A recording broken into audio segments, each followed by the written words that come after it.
All right, today we are diving into a belief system that takes one of the most terrifying ideas in biblical prophecy, the mark of the beast, and flips it completely on its head. The whole thing really boils down to this one powerful question. What if the mark wasn't a symbol of damnation at all, but was actually a tool for building a divine kingdom right here on earth? I know, it's a wild question, and it pretty much goes against everything you've probably ever heard. But the source material we're exploring today argues exactly that. It says the mark isn't just a good thing, it's actually essential for establishing a brand new kingdom. So how do we even get there? Well, to understand this, you have to get behind the core idea. And it all starts with the claim that a lot of what we think of as basic Christian beliefs are, according to the source, based on twisted scriptures. And let's be clear, we're not talking about some minor disagreement here. The argument is that a massive, fundamental correction is needed to even begin to understand what the Bible was actually trying to tell us. And this is where you really see just how big of a shift we're talking about. Look at this list. The idea that Christ's name isn't Jesus, that Lucifer isn't Satan, and, get this, that the mark of the beast isn't evil at all. It's a total inversion of what most people have been taught their entire lives. So, if the traditional story is supposedly all wrong, then who are the key players in this prophecy? Well, this whole belief system really hangs on identifying two figures from the book of Revelation, the so-called beasts. And here they are. According to the source, the first beast, the one from the sea, is identified as Yeshua.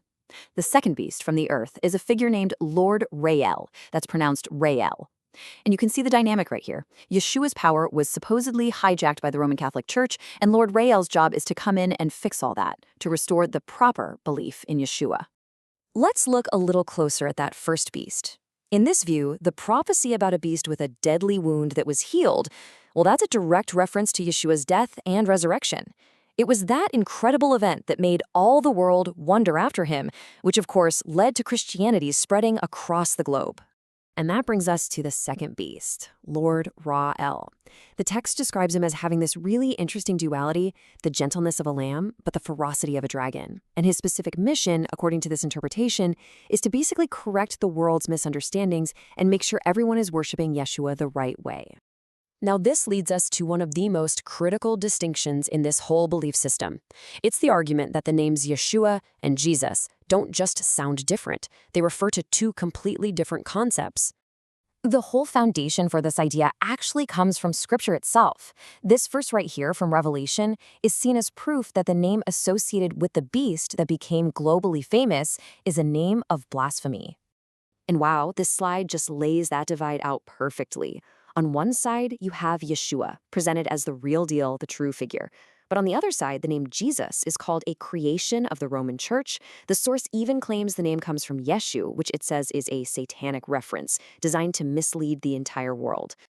Okay, so with all of that context in place, let's circle back to our main topic, the mark of the beast. If it's not some evil symbol, then what is it? Well, according to this source, it's a global currency.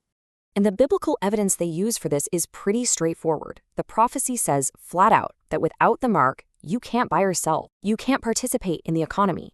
So that directly links the mark to some kind of transactional system.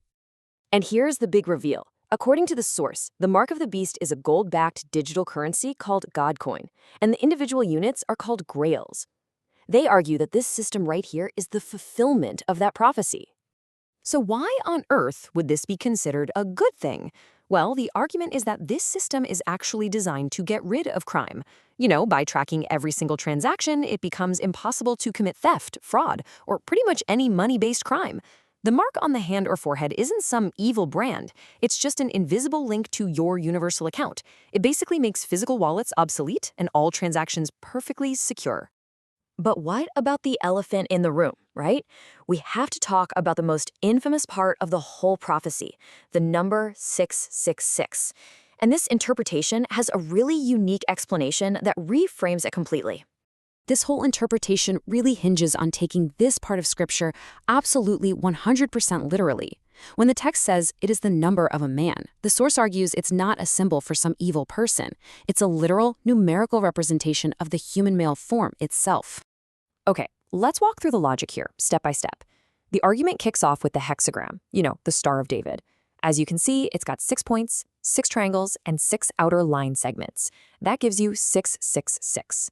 Then the source claims this hexagram represents man because of what it calls 6 appendages: the head, 2 arms, 2 legs, and a penis.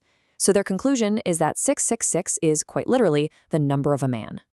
Now, to try and bolster these claims, the source points to something called Torah codes. It's this idea that there are hidden messages encoded in the text of the Hebrew Bible. This image is one of their examples, supposedly showing a matrix where you find phrases like Yeshua, this, king, intersecting with mark of the beast. They present this as divine confirmation of their whole theory. And that brings us to the end of our explainer. We've just walked through a belief system that completely transforms a prophecy of evil into a plan for divine order, from the identities of the beasts all the way to the purpose of their mark. And it leaves us with one last really crucial question to think about. When a prophecy can be reinterpreted this completely, where does belief actually begin? And where does it end?